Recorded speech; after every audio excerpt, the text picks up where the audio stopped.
రేవంత్ రెడ్డి అనే ఒక చిల్లర నాయకుడు, ఒక చిల్లర వ్యక్తికి కేబినెట్ అంటే అర్థం కాదు, కేబినెట్ ఎట్లా పనిచేస్తుందో అర్థం కాదు. ఎందుకంటే ఆయన ఆలోచనలు వేరు, ఆయన ఎజెండా వేరు. ఆయనకు రాష్ట్ర ప్రయోజనాల కంటే, రైతుల ప్రయోజనాల కంటే రాజకీయ ప్రయోజనాలు, రాక్షస ఆనందము, పైశాచిక ఆనందం ఆయనకు ముఖ్యం. ఆయన చిల్లర పని చేసి బ్యాగులు మోసి జైల్లో పడ్డాడు కాబట్టి మా వాళ్ళని కూడా కొంతమందిని జైల్లో పెట్టాలనేది ఆయన వికృతమైన ఆలోచన తప్ప ఇంకోటి కానే కాదు. నేను చెప్పేదల్లా ఒకటే, అబద్ధం నిజం నిలకడ మీద తెలుస్తుంది. నిజం కడప దాటే లోపల అబద్ధం అంగిలాగేసుకుని ఊరంతా తిరిగి వస్తుంది అన్నట్టు కొన్ని రోజులు కాళేశ్వరం అని, కొన్ని రోజులు ఫోన్ ట్యాపింగ్ అని, కొన్ని రోజులు ఫార్ములా ఈ అని ఏదైతే డ్రామాలు రేవంత్ రెడ్డి ఆడుతా ఉన్నాడో, ఆయన ప్రభుత్వం ఆడుతా ఉందో, ఇవన్నీ కూడా కేవలం ప్రజల దృష్టి మరల్చడానికి చేస్తున్న చిల్లర ప్రయత్నం. 420 హామీలు 6 గ్యారంటీలు అమలు చేయలేని ముఖ్యమంత్రి, చివరికి మంత్రివర్గ విస్తరణ చేయలేని ముఖ్యమంత్రి, చివరికి మంత్రివర్గ విస్తరణ చేసిన పోర్ట్ఫోలియోలు కూడా కేటాయించుకోలేని ఒక అసమర్థ ఫెయిల్యూర్ చీఫ్ మినిస్టర్. ఆయన ఫెయిల్యూర్ ని కప్పిపుచ్చుకోవడానికి చిల్లర ప్రయత్నాలు చేస్తున్నాడు, అంతకంటే చేసేదేం లేదు. కేసీఆర్ గారితో ఇరిగేషన్ గురించి మాట్లాడడం అంటే హనుమంతుడి ముందు కుప్పిగంతులాగా ఉంటుంది. ఎందుకంటే కేసీఆర్ గారికి సమకాలీన రాజకీయాల్లో భారతదేశంలో ఆయనకున్నంత క్షుణ్ణమైన అవగాహన, నదులు, వాగులు, వంకలు, చెరువులు ఏం చేయొచ్చు అనేది, ఏం చేసి చూపెట్టిందో కూడా కేసీఆర్ నాయకత్వం తెలంగాణ ప్రజల ముందే ఉంది. బ్రహ్మాండంగా తెలంగాణను 1 కోటి ఎకరాల మాగాణం చేసి వరిధాన్యం ఉత్పత్తిలో పంజాబ్ ను, హర్యానాను దాటిపోయి తెలంగాణ అనే కరువు పాలిత ప్రాంతాన్ని ఇవాళ భారతదేశంలో అగ్రభాగాన్ని నిలబెట్టినందుకు కేసీఆర్ గారికి నోటీసులు ఇస్తారా? లేదా ప్రపంచంలోనే అతిపెద్ద లిఫ్ట్ ఇరిగేషన్ ప్రాజెక్టును 4 ఏళ్లలో ప్రజాస్వామ్య భారతదేశంలో కట్టినందుకు మీరు నోటీసులు ఇస్తారా? దేనికి ఇస్తారు కేసీఆర్ కు నోటీసులు? అన్ని చర్చలు కూడా ఇవాళ కమిషన్ ముందు జరుగుతాయి. ఎన్ని ప్రశ్నలు అడిగినా వాటికి సమాధానాలు సమర్థవంతంగా మేము చెప్తాము. ఇప్పటికే హరీష్ రావు గారి ప్రజెంటేషన్ తోనే కాంగ్రెస్, బీజేపీ నాయకులు ఫ్యూజులు ఎగిరిపోయినాయి. ప్రజలకు కూడా మొత్తం వాస్తవాలు అర్థమైపోయినాయి. వాడు కొత్తగా చెప్పడానికి కానీ మరి అడగడానికి కానీ వాస్తవంగా ఏం లేదు. కానీ సాంకేతికంగా పిలవాలి కాబట్టి పిలిచుడని నేను అనుకుంటాను. రేవంత్ రెడ్డి వాళ్ళ మామ దగ్గర కూర్చుంటే మంచిది. పిల్లనిచ్చిన మామ దగ్గర రేవంత్ రెడ్డి 5 నిమిషాలు కూర్చొని బుద్ధి జ్ఞానం తెచ్చుకుంటే మంచిది.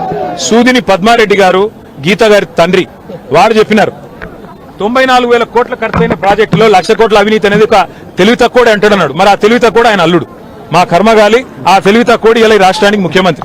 కాబట్టి మేము అనేది ఏంటంటే రేవంత్ రెడ్డి గారు ముందు పోయి వాళ్ళ మామగారి దగ్గర కూర్చొని కొన్ని పాఠాలు నేర్చుకుంటే మంచిది. కాళేశ్వరం ప్రాజెక్టు విచారణ పూర్తిగా అయిపోయిన తరుణంలో మళ్ళీ 2 నెలలు పొడిగించి కేసీఆర్ ను ఇటు హరీష్ రావును పెంచినటువంటి సందర్భం కనిపించింది. దీన్ని ఎట్లా చూస్తుంది? ఖచ్చితంగా కక్ష సాధింపు, రాజకీయ వేధింపు తప్ప ఇందులో ఏమీ లేదు. నిజం నిలకడ మీద తేలుతుంది. ముమ్మాటికి అల్టిమేట్ గా ప్రజాక్షేత్రంలో, న్యాయస్థానాల్లో ఎక్కడెక్కడైతే ఇవాళ ఈ విచారణను, ఈ వేధింపులను ప్రజలు గమనిస్తున్నారో, 1 కోటి ఎకరాల మాగాణం చేసి పంజాబ్ ను, హర్యానాను దాటే విధంగా తెలంగాణలో వ్యవసాయ ఉత్పత్తి పెంచిన కేసీఆర్ గారి మీద వేధింపుకు పాల్పడితే తప్పకుండా ప్రజాక్షేత్రంలో ప్రజలు బుద్ధి చెప్తారు. 1.5 ఏళ్ల కాలంగా ఒక ప్రాజెక్టు డిపిఆర్ గానీ, కనీసం శంకుస్థాపన గానీ, ఒక ఇటుక పెట్టి కట్టే దాఖలాలు లేవు. ఎట్లా చూస్తారు కాంగ్రెస్ పార్టీ? ఎట్లా చూసేదేముంది? ఇటు కూలగొట్టడానికి వచ్చింది తప్ప కట్టనికి రాలేదు. ఈ పేదల ఇండ్లు కూలగొట్టడం, ఇట్లాంటి ప్రాజెక్టులు కూలగొట్టడం, విధ్వంసకరమైన ఆలోచనలు, రాజకీయ వేధింపులు, కక్ష సాధింపు తప్ప ఈ సన్నాసికి ఏమి చేత కాదని అర్థమవుతా ఉంది. అందులో అర్థం కాకపోవడానికి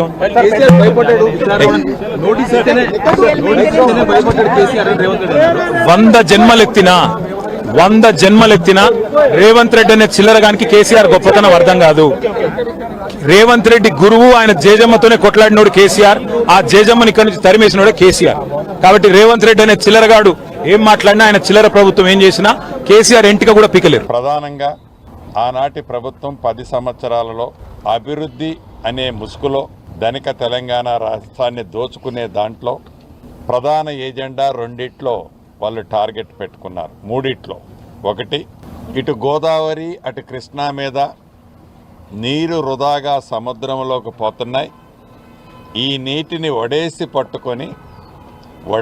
పట్టుకొని తెలంగాణ రాష్ట్రాన్ని సస్యశ్యామలం చేయాలని నా కోరిక అని ఒక దొంగ మాటలతో 7 ఇంతలే కాదు 8వ ఇంత అద్భుతంగా కట్టాను కాళేశ్వరం అని చెప్పే కాళేశ్వరంలో సుమారు 1,00,000 కోట్ల పైగా ఆ కార్యక్రమాన్ని చేపట్టి ఎవరూ ఊహించనంత తెలంగాణ ప్రజల సొమ్ముని ఆ ప్రాజెక్టు వంకతో దోచుకున్న సంగతి.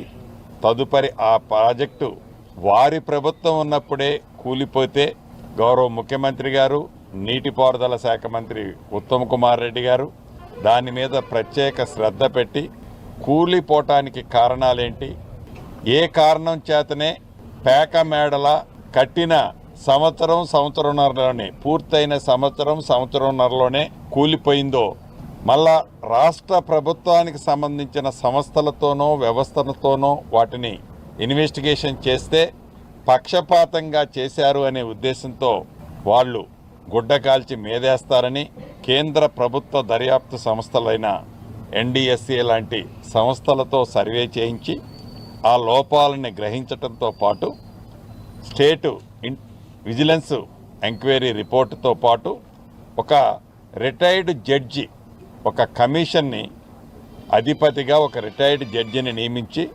దానిలో జరిగిన లోపాలు, ఉద్దేశపూర్వకంగా ఆ ప్రాజెక్టులో ఎలా కొల్లగొట్టాలి అనే స్వార్థంతో చేసిన కార్యక్రమాలు, ఆ ప్రాజెక్టు పేరుతో ఆనాటి పింక్ కలరు వ్యవస్థని మరింత ఆర్థికంగా బలోపేతం చేయడానికి వారు పన్నిన కుట్రాలన్నిటినీ ఛేదించటం కోసం ఒక కమిషన్ని ఒక రిటైర్డ్ జడ్జి గారితో ఈ ప్రభుత్వం నియమించిన తర్వాత దానికి సంబంధించిన ప్రత్యక్షంగా పరోక్షంగా పాల్గొన్న అటు అధికారులే కావచ్చు, రాజకీయ నాయకులే కావచ్చు, ఇతరత్ర ఎవరైనా కావచ్చు, వారందరినీ వన్ బై వన్ చాలా సుదీర్ఘంగా ప్రతి ఇంచిని ఇన్డెప్త్గా స్టడీ చేసి ఒక రిపోర్టు ఇచ్చే దాంట్లో భాగంగా ఆనాటి ముఖ్యమంత్రి గారు ఆ కాళేశ్వరం రూపశిల్పిగా తనే చెప్పుకున్న మహానుభావుడు ఎవరైతే ఉన్నారో ఆ మహానుభావుడిని కూడా అనుకునే ఆ మహానుభావుడిని కూడా ఈరోజు కమిషన్ ముందు వెళ్ళటం జరిగింది. వారికి వారే సర్టిఫికేషన్ ఇచ్చుకుంటారు. తెలంగాణ గాంధీగనో తెలంగాణ జాతి పితగనో వారికి వారే ఒక సర్టిఫికేట్ ఇచ్చుకుంటూ ఉంటారు. ఈరోజు సరే వారు కమిషన్ కాబట్టి దాంట్లోకి నేను ఇన్డెప్త్గా పోను. తప్పకుండా అది తెలంగాణ జాతిపిత కాని జాతిపితగా చెప్పుకునే వ్యక్తి కానీ ఇంకా మిగతా దానికి సంబంధించిన వ్యక్తులు కానీ ఆ వ్యవస్థ కానీ ఇప్పటికే ప్రభుత్వానికి ఒక క్లారిటీ వచ్చింది.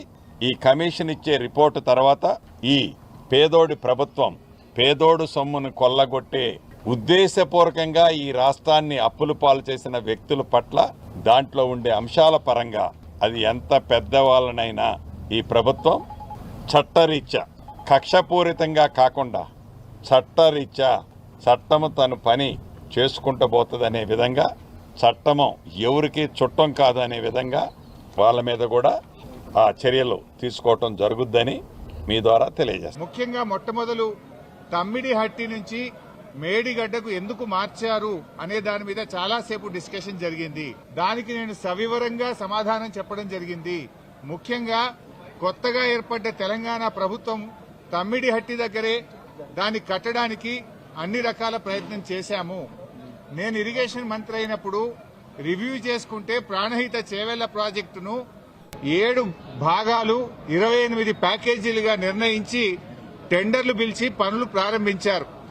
హెడ్ దగ్గర పని స్టార్ట్ చేయకుండా తోకల దగ్గర పని స్టార్ట్ చేసిండ్రు. ఎక్కడైతే నీళ్లు డ్రా చేయాలో, ఎక్కడైతే తమ్మిడిహట్టి దగ్గర నుంచి నీళ్లు తేవాలో అక్కడ నుంచి పని ప్రారంభించకుండా ఎక్కడెక్కడో కాలువలు టన్నెలు తవ్వారు. సో నేను ఇరిగేషన్ మంత్రి అయిన తర్వాత రివ్యూ చేసి మరి ఈ ప్రాజెక్టులో ఆల్రెడీ ఖర్చు జరిగింది కదా, దీన్ని కొనసాగించాలని అప్పటి మహారాష్ట్ర కాంగ్రెస్ ప్రభుత్వానికి మేము కన్సల్ట్ చేశాం.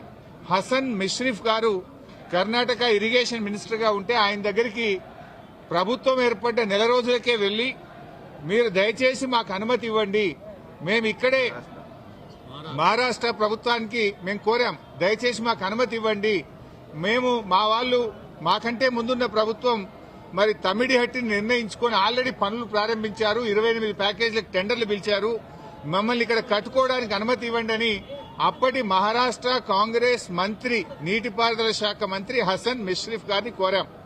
ఆ మినిట్స్ ఆఫ్ ద మీటింగ్ కూడా కమిషన్ కి అందించాను.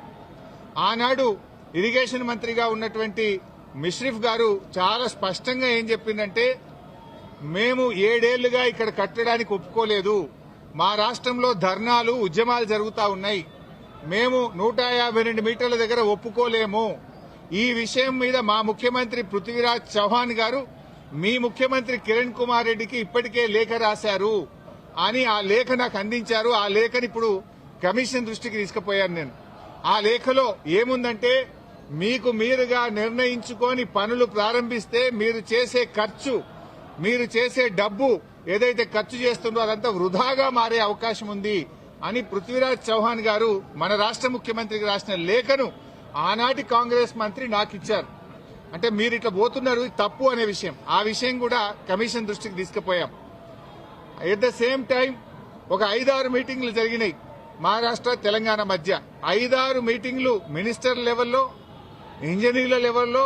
ఫైనల్ గా ముఖ్యమంత్రి కేసీఆర్ గారు స్వయంగా మహారాష్ట్రకు వచ్చి మహారాష్ట్ర ముఖ్యమంత్రి ఫడ్నవీస్ గారితో జరిగిన చర్చల మొత్తం సారాంశాన్ని వారికి చెప్పే ప్రయత్నం చేశాం. ఎందుకంటే అనేక ప్రయత్నాలు చేశాం. మహారాష్ట్రలో కాంగ్రెస్ ప్రభుత్వంపై బీజేపీ ప్రభుత్వం వచ్చింది. అప్పుడు గిరీష్ మహాజన్ గారు నీటిపారుదల శాఖ మంత్రిగా ఉంటే 2015 జనవరిలో నేను వెళ్లి గిరీష్ మహాజన్ గారిని కూడా మీరు ఎంత నష్టపరిహారం అడిగినా ఇస్తాము, దయచేసి మాకు ఉద్యమాల్లో నుంచి వచ్చిన ప్రభుత్వం, నీళ్ల కోసమే తెలంగాణ ఉద్యమం జరిగింది, నీళ్లే మాకు జీవాధారం, మాకు తమ్మిడిహట్టి దగ్గర అనుమతించండి అని గిరీష్ మహాజన్ గారిని కూడా కోరాం. ఆయన కూడా ససేమిరా అన్నారు. అప్పుడు మన రాష్ట్ర ముఖ్యమంత్రి కేసీఆర్ గారు స్వయంగా మహారాష్ట్రకు వచ్చి అక్కడ మహారాష్ట్ర రాజ్భవన్ లో విద్యాసాగర్ రావు గారి గవర్నర్ గారి సమక్షంలో మహారాష్ట్ర ముఖ్యమంత్రి ఫడ్నవీస్ గారిని 17 ఫిబ్రవరి 2015 రోజు తమ్మిడిహట్టి దగ్గర బ్యారేజ్ కట్టడానికి అనుమతి ఇవ్వండి అని అనేక రకాలుగా కేసీఆర్ గారు మహారాష్ట్ర ప్రభుత్వాన్ని, మహారాష్ట్ర ముఖ్యమంత్రి గారికి విజ్ఞప్తులు చేశారు. అయినా వారు ససేమిరా అన్నారు. ఫడ్నవీస్ గారు మాట్లాడుతూ మాకంటే ముందు 7 ఏళ్లు కాంగ్రెస్ ప్రభుత్వం ఉండే, 7 ఏళ్లు కాంగ్రెస్ ప్రభుత్వం తమ్మిడిహట్టి దగ్గర ఒప్పుకోనప్పుడు ఇవాళ నేను బీజేపీ గవర్నమెంట్, ఆ రోజు తమ్మిడిహట్టి దగ్గర కట్టొద్దని నేనే ధర్నాలు చేసినా, పోరాటాలు చేసినా, ఇవాళ నేనెట్లా ఒప్పుకుంటా, రాజకీయంగా అది ఎట్లా సాధ్యమైతుంది, ఒప్పుకునే ప్రశ్నే లేదని ఆ రోజు కరాఖండిగా మహారాష్ట్ర ముఖ్యమంత్రి గారు కేసీఆర్ గారికి చెప్పారు. అంటే 7 ఏళ్లు మహారాష్ట్రలో కాంగ్రెస్, ఢిల్లీలో కాంగ్రెస్, మన దగ్గర కాంగ్రెస్, 3 చోట్ల కాంగ్రెస్ ప్రభుత్వం ఉన్నా తమ్మిడిహట్టి దగ్గర బ్యారేజీలకు ఒప్పించడంలో, అగ్రిమెంట్ చేయడంలో, పనులు చేయడంలో ఆనాటి కాంగ్రెస్ ప్రభుత్వం పూర్తిగా ఫెయిల్ అయింది. నాటి కాంగ్రెస్ ప్రభుత్వంలో ఉత్తమ్ కుమార్ రెడ్డి, కోమటిరెడ్డి వెంకటరెడ్డి, శ్రీధర్ బాబు వీళ్లే తెలంగాణ ప్రాంతం నుంచి మంత్రులుగా ఉన్నారు. మీరు పట్టించుకోలే, 7 ఏళ్లు మీరు చేయలే. బట్ అయినా మేము అన్ని రకాలుగా ప్రయత్నం చేశాం. ఇంత మధ్యలోనే, ఈ సమయంలోనే సెంట్రల్ వాటర్ కమిషన్ తమ్మిడిహట్టి దగ్గర నీళ్లు లేవు అని 2 లేఖలు రాసింది. 2 లేఖల్లో స్పష్టంగా అక్కడ నీటి లభ్యత తక్కువ ఉంది, మీరు ప్రత్యామ్నాయం చూసుకోండి అని మనకు కేంద్ర సిడబ్ల్యూసి మనకు చెప్పడం జరిగింది. అదేవిధంగా అదే సిడబ్ల్యూసి మీరు కట్టిన రిజర్వాయర్లు తక్కువ ఉన్నాయి, రిజర్వాయర్ల సంఖ్య పెంచుకోండి అని కూడా చెప్పింది. ఇవన్నీ లెటర్లు కూడా ఈరోజు కమిషన్ కి ఇచ్చాం. కాంగ్రెస్ పార్టీ మీద, కాంగ్రెస్ ప్రభుత్వం మీద అవాకులు చవాకులు పేరుతున్న మిస్టర్ కేటీఆర్, కాంగ్రెస్ పార్టీ లేకుంటే మీకు, మీ కుటుంబానికి పుట్టగతులు లేవు. ఆ రోజున తెలంగాణ ప్రజల కోసం కాంగ్రెస్ పార్టీ తెలంగాణ ఇవ్వాలనుకున్న పరిస్థితుల్లో 2004లో మీతో పొత్తు పెట్టుకున్న తర్వాత మీ పార్టీకి భవిష్యత్తునిచ్చింది కాంగ్రెస్ పార్టీ. 2014లో బిల్ పాస్ అయిన తర్వాత మీరు కాంగ్రెస్తో మర్జ్ అవుతామని చెప్పి దొంగ ప్రకటనలు చేసి మీరు స్వార్థపరంగా మీరు నిలబడ్డా, మీకు గెలిచిన ప్రజలు ప్రభుత్వాన్ని ఏర్పాటు చేసింది ప్రజల డబ్బును దోచుకోమ్మనో, ప్రజల ధనాన్ని దుర్వినియోగం చేయాలని కాదు. ఇలా ప్రాజెక్టుల పేరు మీద మీరు చేసిన ఏవైతే దందాలు ఉన్నాయో అవన్నిటికీ ఇలా ఏమవుతుంది, మీరు మీ కుటుంబం మొత్తం ఇలా అవినీతిమయమైన పరిస్థితి. ఒకటి లిక్కర్ కేసులో మీ చెల్లి, ఇలా కాళేశ్వరం దాంట్లో మీ బావ, ఈ ఫార్మా రేసులో నువ్వు, చివరికి ఇలా మీ తండ్రి గారిని కూడా కాళేశ్వరం కమిషన్ ముందు నిలబెట్టింది అని అంటే తెలంగాణ ప్రజలకు మోసం చేసినందుకు, దగా చేసినందుకే. కాబట్టి కాంగ్రెస్ పార్టీ మీద ఇష్టం వచ్చినట్టు మాట్లాడాలనుకుంటే ప్రజలేమీ ఆలోచన లేకుండా లేరు. మిమ్మల్ని ఓడగొట్టి ఈరోజు ఇంట్లో బండబెట్టింది కూడా అదే, గుర్తుపెట్టుకోండి. కాంగ్రెస్ కట్టిన ప్రాజెక్టుల మీద కామెంట్స్ చేస్తారు, కాంగ్రెస్ పార్టీ ప్రభుత్వం మీద కామెంట్ చేస్తారు, కాంగ్రెస్ పార్టీ నాయకుల మీద కామెంట్ చేస్తారు. మీకు కనీసము నియతుంటే కాంగ్రెస్ చేసిన మేలేందో మీకు, సమాజానికి విషయం పక్కన పెట్టి అంత పెద్ద ముచ్చట్లు మాట్లాడాల్సిన అవసరం లేదు, కానీ మీకు కనీస కృతజ్ఞత లేకుండా బీజేపీతో కలిసి కాంగ్రెస్ పార్టీని ఏ విధంగా నష్టం చేయాలని చూసింది తెలియదా? గత ఎన్నికల్లో, అంతకంటే ముందు ఎన్నికల్లో మీ నాన్న కాంగ్రెస్ పార్టీతో కలిసి మంత్రిగా ఉన్న రోజు కూడా పీఎఫ్ స్కామ్కి సంబంధించి కూడా బీజేపీ ఆ కేసును కొట్టేసి మిమ్మల్ని ఇలా కాపాడుతున్నది బీజేపీ అనుకుంటున్నారు. కానీ ప్రజల నుంచి మిమ్మల్ని ఎవరు కాపాడలేరు. ప్రజలు ఇంకా మిమ్మల్ని నమ్ముతారని నేనేమంటున్నంటే, దోచుకోవడం మీ వంతే, తర్వాత దబాయింపు మీ వంతేనా? దోచుకున్న వాళ్లకు దబాయించే హక్కు లేదు. మీరు దోచుకోలేదని కనుక నిరూపించగలిగితే అప్పుడు ప్రజలు మిమ్మల్ని నమ్ముతారు. కానీ ఇలా కాళేశ్వరమే కాదు, తెలంగాణను మొత్తం కూడా ఒక దొంగలకు దొడ్డిగా మార్చి ఇలా పెట్టుబడిదారుల నుంచి మొదలు పెడితే ప్రతి ఒక్కరిని ఇక్కడ దోచుకోండి రండి అని చెప్పి ఆహ్వానించి ఇలా తగుదునమ్మా అని నీతి వాక్యాలు చెప్తే ఎవరు పట్టించుకుంటారు? కాబట్టి కాంగ్రెస్ పార్టీ కార్యకర్తల మనోభావాలు దెబ్బతింటే విధంగా ఎవరు ప్రవర్తించినా అది సహించేది లేదు. మీరు మీ దొంగతనం కాదు అని నిరూపించుకునే ప్రయత్నం చేయండి తప్పితే కాంగ్రెస్ పార్టీ మీద మాట్లాడే నైతిక హక్కు మీకు లేదని చెప్పి నేను తెలియజేస్తాను. ఆనాడు తుమ్మిడిగట్టు దగ్గర 152 ఫీట్లు బరాజు కట్టాలి, నీళ్ళని డైవర్ట్ చేయాలి, లిఫ్ట్ పెట్టి ఎల్లంపల్లికి తీసుకురావాలని చెప్పి ప్రపోజల్స్ ఉండే.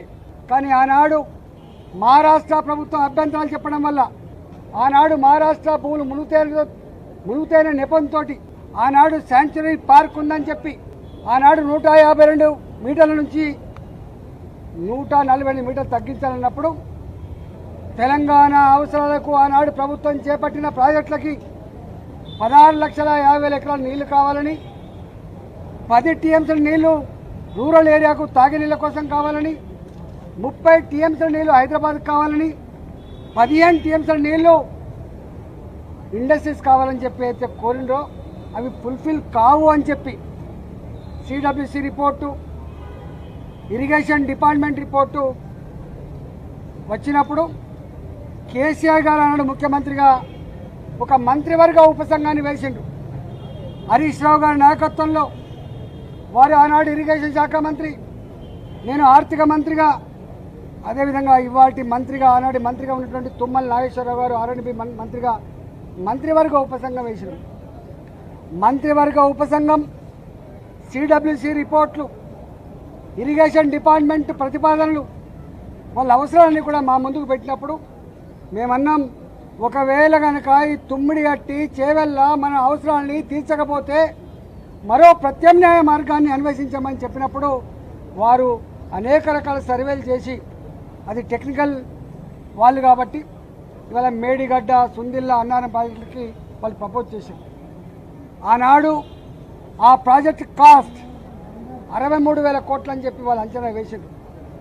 ఆ తదుపరి అనేక పరిణామాలు, అనేక జిల్లాల్లో వచ్చిన డిమాండ్లు, ఇంకా అనేక కొత్త కొత్త ఏరియాకు నీళ్ళు ఇవ్వాలన్నటువంటి రైతుల ఆక్రందనలు, ఉన్న ఇరిగేటెడ్ ఏరియాకు స్టెబిలైజ్ చేయాలన్నటువంటి నిర్ణయాలు, అనేక రకాల నిర్ణయాల వల్ల అది 82,000 కోట్లకు పోయినమాట వాస్తవం. ఆ తదుపరి ఏం జరిగింది మాకు సంబంధం లేదు. ఇక్కడ మమ్మల్ని అడిగిన ప్రశ్న ఏంటంటే, మీరు ఆర్థిక మంత్రిగా ఉన్నారు కదా, ఈ డిజైన్లతో, ఈ కన్స్ట్రక్షన్తో, ఈ టెక్నికల్ ఆస్పెక్ట్తో మీకు సంబంధం ఉందా అని చెప్పి అడిగినారు. మాకు ఏమీ సంబంధం ఉండదు. రెండో ప్రశ్న, వాళ్ళని కాళేశ్వరం స్పెషల్ పర్పస్ వెహికల్ అయితే పెట్టిండ్రో, కాళేశ్వరం ఇరిగేషన్ ప్రాజెక్టు కోసం ఒక కార్పొరేషన్ పెట్టిండ్రో, ఆ కార్పొరేషన్ రుణాల మీద మీకైనా అధికారం ఉందా అడిగినారు. కానీ కార్పొరేషన్ మీద ఆర్థిక డిపార్ట్మెంట్కి, ఆర్థిక మంత్రికి ఏం సంబంధం లేదు. వాళ్ళు ఆనాడు ప్రాజెక్ట్ రిపోర్టు బ్యాంకులో సబ్మిట్ చేసిండ్రు, డబ్బులు తెచ్చుకున్నారు, వాళ్ళే ఖర్చు పెట్టుకుని తప్ప మాకు సంబంధం లేదు.